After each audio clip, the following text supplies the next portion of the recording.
Hey, we are back again, and I'm doing another video. I just went and did a wardrobe change really quickly. All the things I said I was not going to do, but you know what? Whatever is going to make this podcast more visible and more searchable, then I will do that, because over this past year have realized what a journey this is and how hard it was to even consider doing on my own.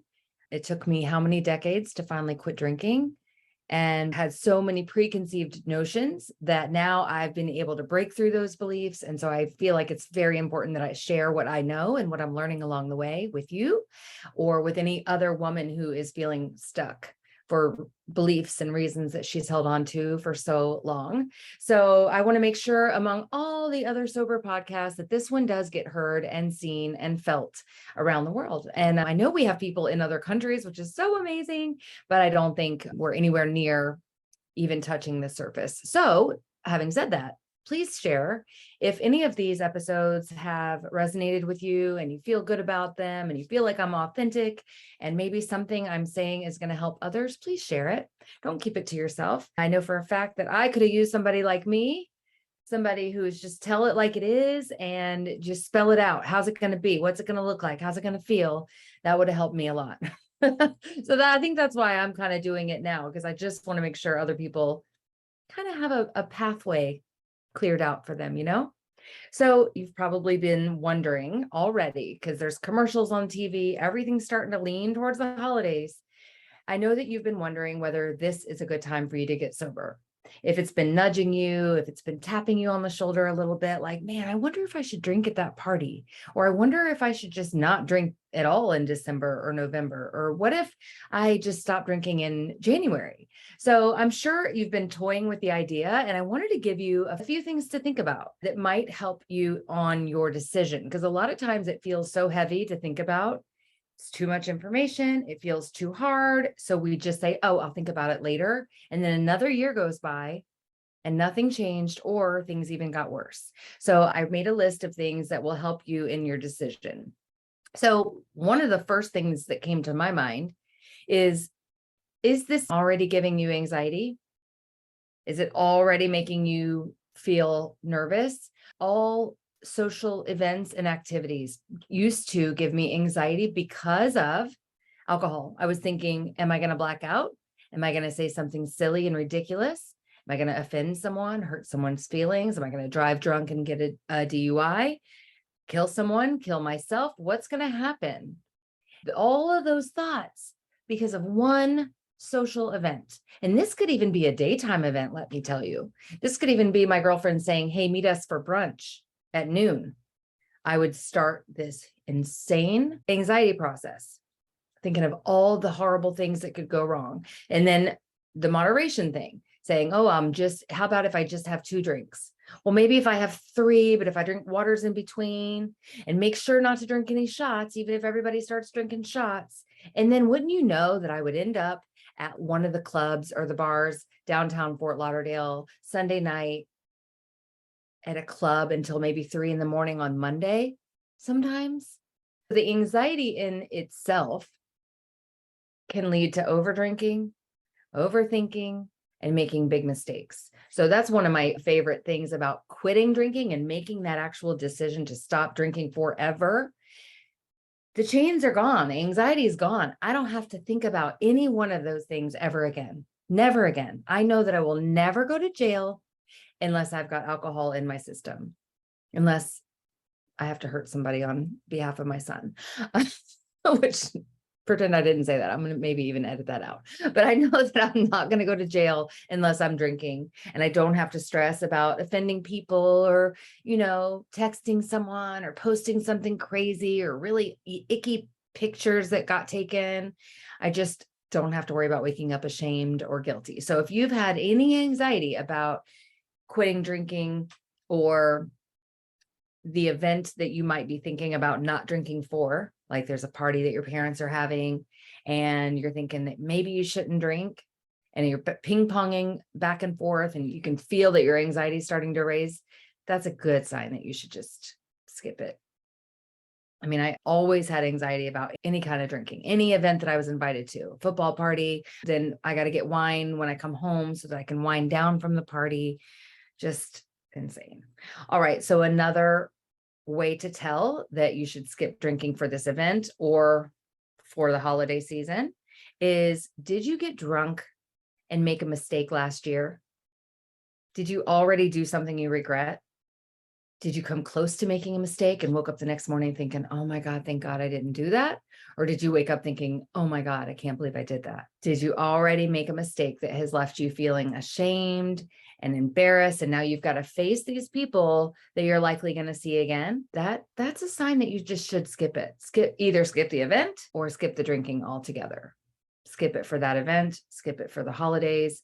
If you're making mistakes while you're drunk that are making you do things that you would not do normally, then that is a good sign it's time to skip it, because you're having a hard time moderating, you're having a hard time saying no, and you're having a hard time keeping your composure. And let me just say right now that is not your fault. That is the job of alcohol, to make it hard to moderate and hard to say no and hard, this is its job. You just kind of slowly somehow over the last 10, 20 years fell into this trap. It's not your fault, but it is your job now to take responsibility of it. You cannot keep making the same mistakes and go into that holiday party again, hoping that you'll moderate, hoping it won't happen again. You're going to feel awkward and weird. Just choose not to drink. Just choose not to drink. Bring your own sparkly waters. You know what to do. 𝗵𝗲𝗇𝗏.com has so many tools for what to do to keep yourself sober during a party or an outing. The other one is, do you already have health concerns relating to alcohol? I had a friend tell me that there's a lady who is like the life of the party and she's the best woman ever, but she's had a bunch of different types of cancer. She's had a full-on heart attack and she's still just a heavy drinker, but always just the life of the party, but has diabetes, has high blood pressure, all these problems. So her health is being affected by her drinking, and she may not be open to that. She may not see that, but do you see that for yourself? Is your health suffering? And health can be mental health too, because mine was taking a massive toll. My mental health was struggling big time. My self-esteem was low. I didn't know what was wrong with me. Why can't I keep myself together when it comes to alcohol? Why is all I ever think about alcohol? Why is my stomach hurt and out to here and I'm 30 pounds heavier and I'm just low vibing because of my drinking?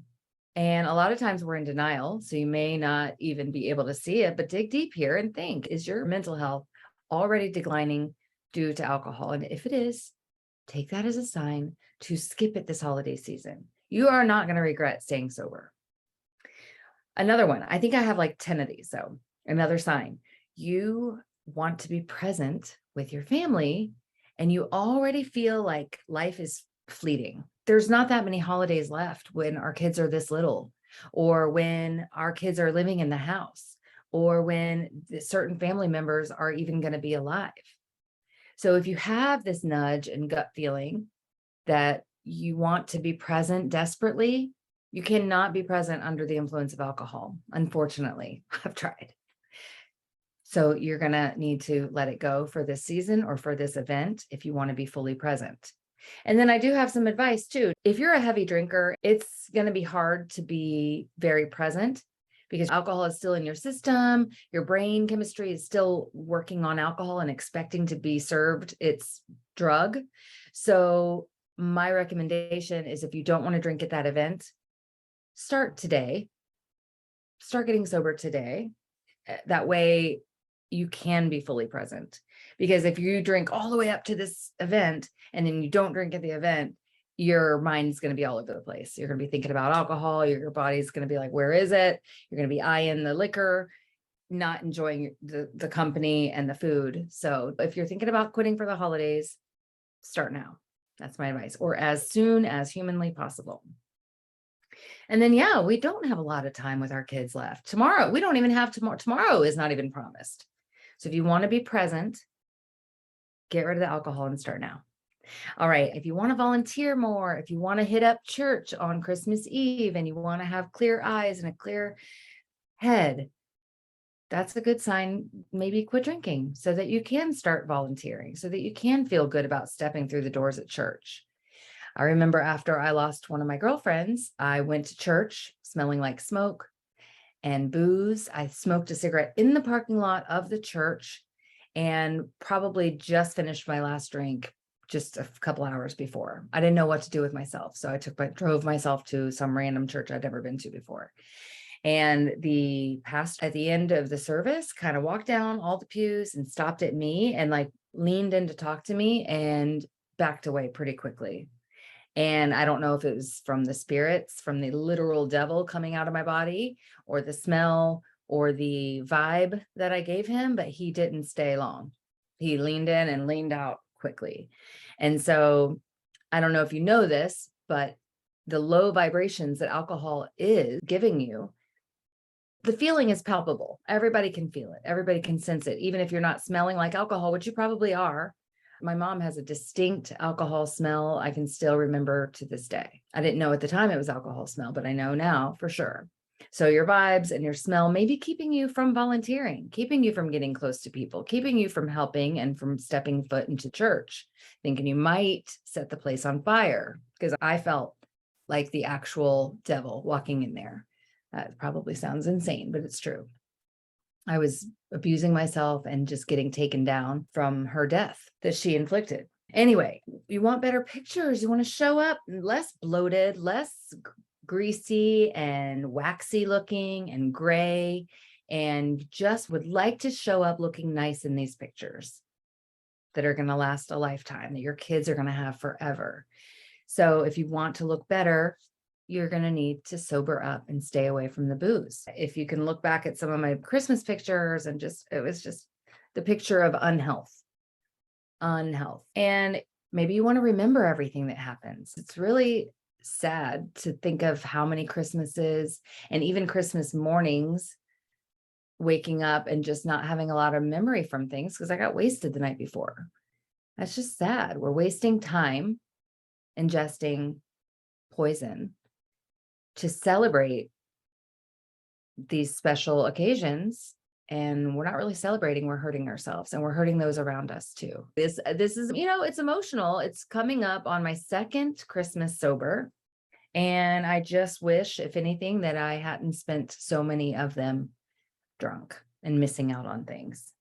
So if you nodded your head to any of these, if any of these resonated and you feel like, yes, that was me, yes, then try getting sober for the holidays. You're not going to regret it. And I definitely do recommend starting now, because like I said, you show up to one party and that's your first day getting sober. It's going to be weird. It's going to be awkward. It's going to suck. Your head's not going to be in it. So start as soon as you can before that happens. So you kind of are already getting your sober legs. You want to have some sober legs. And I always tell my group that if you're going to get sober, I would like them to stay home for 30 days. I would like you not to go to any events for 30 days.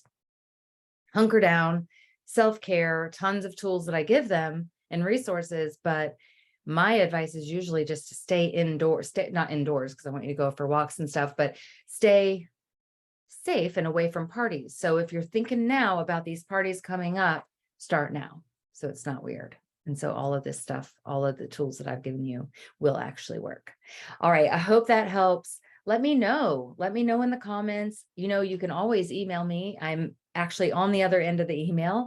So message me and let me know how you like this podcast. If any of these tips and advice are helping, if you have any questions, if you need a little more insight, or if you have suggestions about upcoming podcasts, I'm open for that. All right. Love you so much. Have a great day and happy upcoming holidays.